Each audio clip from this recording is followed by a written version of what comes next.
Hi everybody, I hope you're all doing really well. So today I am back to talk about 3 more romance books that I have read since the last time that I did one of these videos. Here today to talk about Bringing Down the Duke by Evie Dunmore, Spoiler Alert by Olivia Dade, and The X-Talk by Lynn. So we have a little bit of a mix here, 2 books being contemporary, 1 book being historical. First off, I'm going to talk about Bringing Down the Duke by Evie Dunmore. First off, I have to say thank you to Shah over at Thoroughly Enjoyed Books for gifting this to me for my birthday. Thank you so much.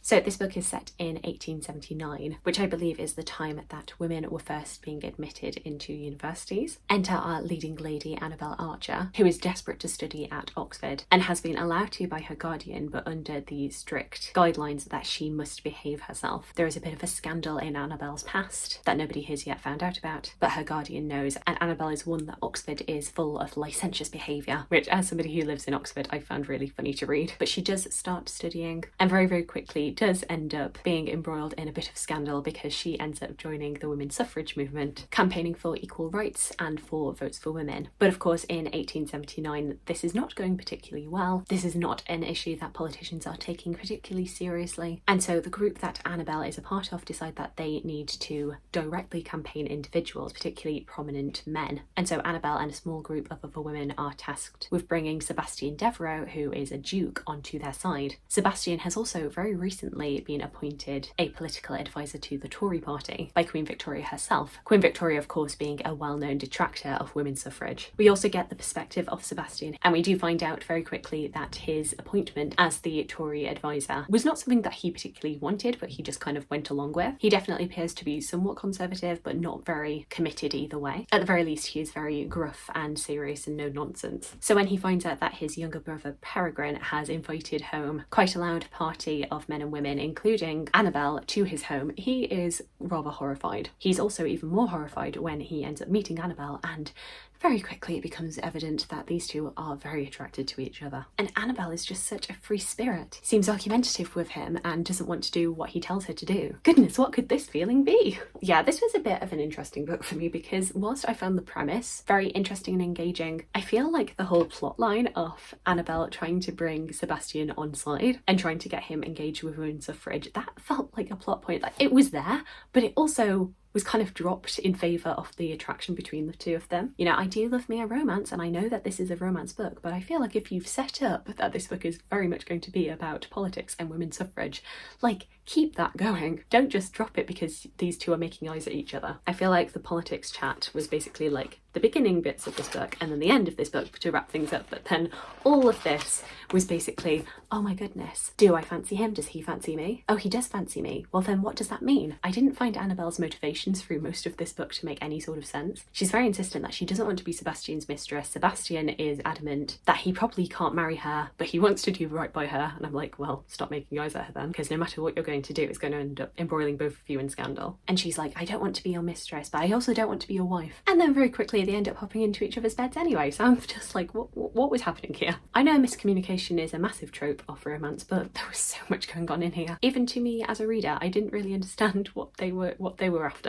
This was one of those historical romances where nothing really massively bothered me. I was able to get through it, but I didn't really find myself enjoying the process, and there were just a few niggling things that kind of, I don't know how we got from point A to point B here. I'm not demanding logic from my romance books, but you know, just a little bit of sense. I just thought it was a bit of a shame that the romance just ended up completely commandeering like the main thing that makes this book interesting. It just turned very generic very quickly. Next up we have The X-Talk by Lynn. In this book we've got the main character of Shay Goldstein, who's been working for a radio station for the past few years. She's 29 years old, and over the time that she's been working there has made herself pretty indispensable. However, at the moment that we meet her, we find out that she's been clashing with one of the new recruits, who is pretty fresh out of his master's programme, around about 24 years old I think. But even though he's so young and inexperienced, he seems to think that because he's got a master's degree, that means that he knows everything that there is to know about radio. And that really irks her. However, the bickering dynamic that they have going on ends up coming in useful for the radio station that they work at. In an attempt to bring in more listeners, the team are workshopping different new shows that they could pitch. And kind of offhand, Shay jokes about doing a relationship show that is hosted by 2 exes, since 2 people in a happy relationship is very well trodden ground. This is something that the executives really enjoy, and they decide to take take advantage of Shay and Dominic's bickering relationship. Even though they haven't dated themselves, they are going to pitch them as two exes who went out for a few months, realised it wasn't for them, but who are able to get together for this radio show to present relationship advice. Even going as far as to lie to their colleagues and pretending that they did actually have a relationship, it was just very secretive. The show starts doing very well, but people are digging into their supposed relationship, looking for clues that it did or didn't exist. All the while Shay and Dominic are getting closer and realising that maybe they might be attracted to each other,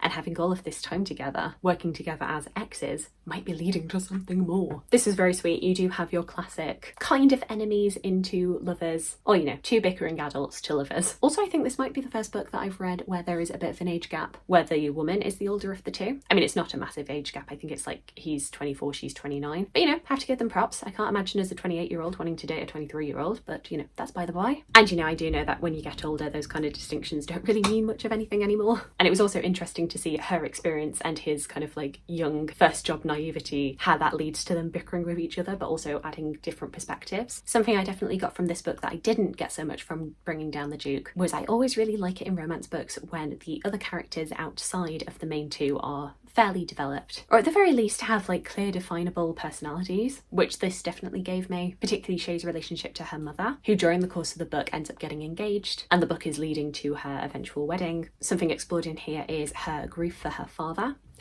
who was the main reason that she ended up getting into radio in the first place. I thought it explored like her previous relationships very well. I feel like I could have done with a little bit more understanding of Dominic. You do get like bits and pieces of him, but nowhere near as much as you get from Shay and her family and her friends. But I suppose that is to be expected with the perspectives of this. This is told, I think, entirely from Shay's first person perspective, whereas I feel like I've gotten very used to third person narration in romance that kind of jumps between the two romantic leads. There's only so much you can do with first person narrative. And yeah, so I thought this was very sweet. I don't think this is going to be a standout romance book for me by any means, but I'm very glad that I did read it. Then finally, my favourite of this bunch was Spoiler Alert by Olivia Dade. So in this book we have the two main characters, Marcus and April. This is a celebrity and normal person pairing in which Marcus is a very well-known actor who has just gotten off finishing a multiple series spanning fantasy show in which his character is basically the Jaime Lannister of his series. There are a lot of nice little Game of Thrones references throughout this book, which are very, very nice as somebody who is a big fan of Game of Thrones. Marcus has finished filming this TV series that made him very famous, and though he's not particularly thrilled with the way that the series finished, he's getting ready for doing press for this final series and adopting his long-held persona as basically like this lovable himbo. Since the beginning of his fame, kind of as a way to protect himself, he has created this alter ego for himself as in front of cameras not being particularly bright, basically playing up to this like dumb jock stereotype. This has been particularly as a cover for his dyslexia, having previously been asked by press to read out sections of the book that the series he's working on is based on, and not being able to do it in front of so many people. What people don't know about Marcus is that he actually loves writing and reading. In his spare time, he even writes fan fiction of the show that he's working on, but of course nobody can know about this because he would be in breach of contract, particularly for all of the negative critical things that he has said about the way that the TV show has gone. Our other romantic interest is April, who by day is a geologist, by night is another fanfiction writer and massive fan of the show that Marcus stars in. Upon starting a new job and finding herself having a lot more freedom to be as expressive as she wants about her fandom love, she ends up posting a picture of herself in full cosplay of one of the female characters in the show on Twitter. And unfortunately, while she does get some support for it, she also gets a lot of trolls because April is a plus-size woman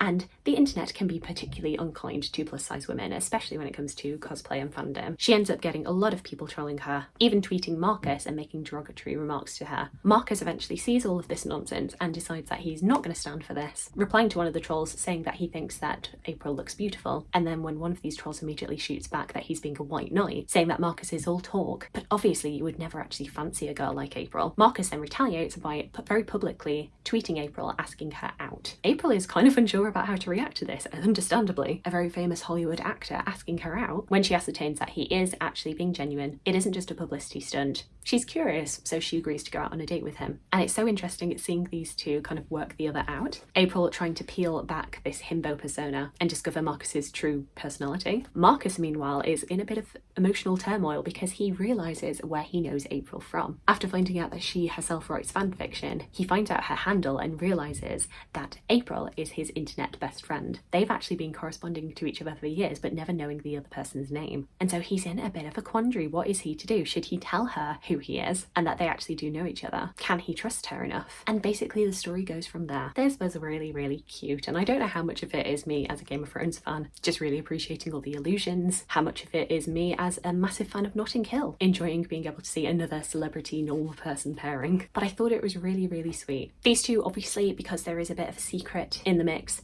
there are some communication problems, but then in other ways they actually communicate very, very well with each other. And I feel like a lot of the conflicts that they do end up getting in feel very real. It's also very nice when it is so clear from the get-go like how smitten Marcus is with April. She's understandably a little bit unsure of him, but from the get-go he's like, oh no, she's hot. Oh no, she's smart. Oh no, she's funny.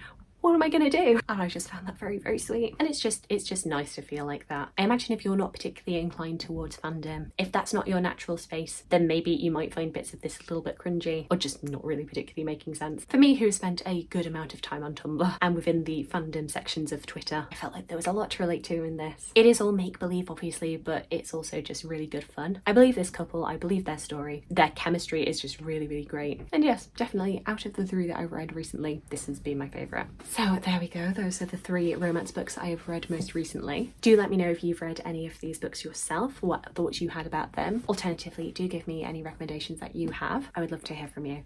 I hope you're having a fantastic, fantastic day, and I look forward to talking to you again soon. Thanks. Bye.